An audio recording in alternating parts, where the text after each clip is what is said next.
Hey guys, I'm back.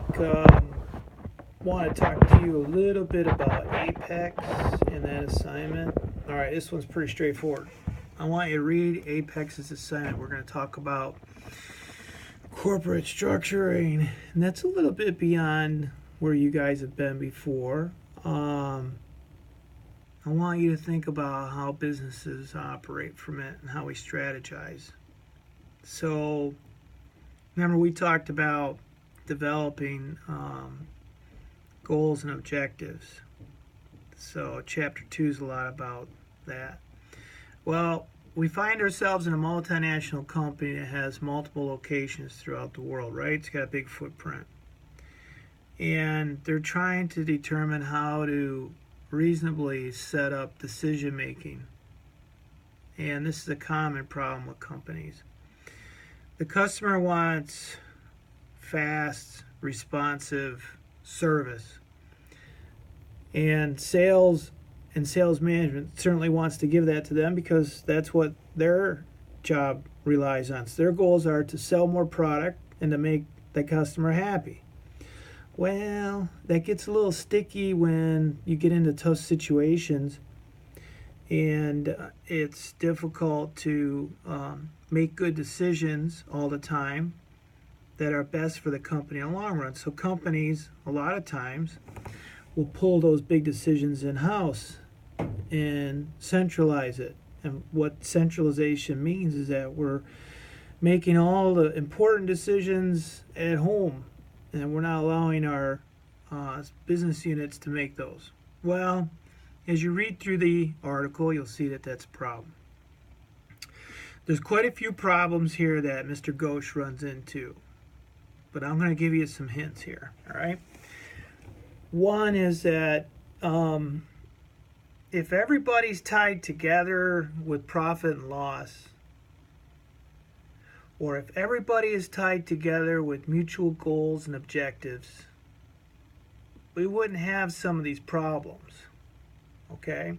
So one of his bigger problems that he has is he doesn't have a good hierarchy and strategy for disseminating his goals and objectives between departments, not home or abroad.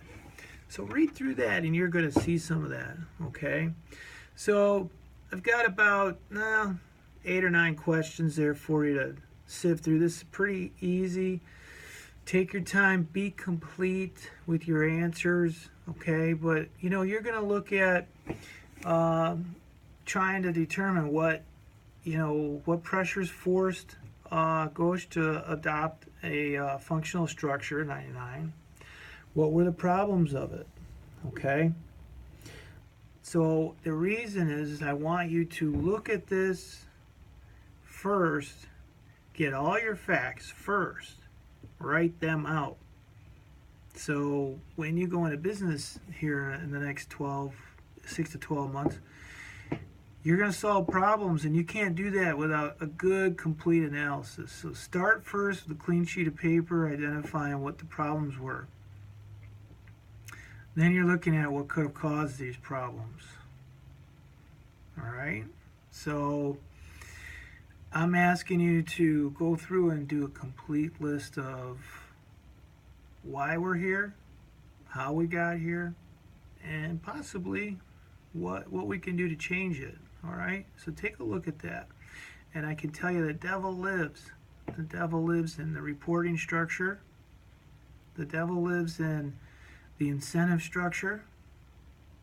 Because if we start paying people on P&L and we start paying people properly, they become more incentivized to make better decisions for us in the long run.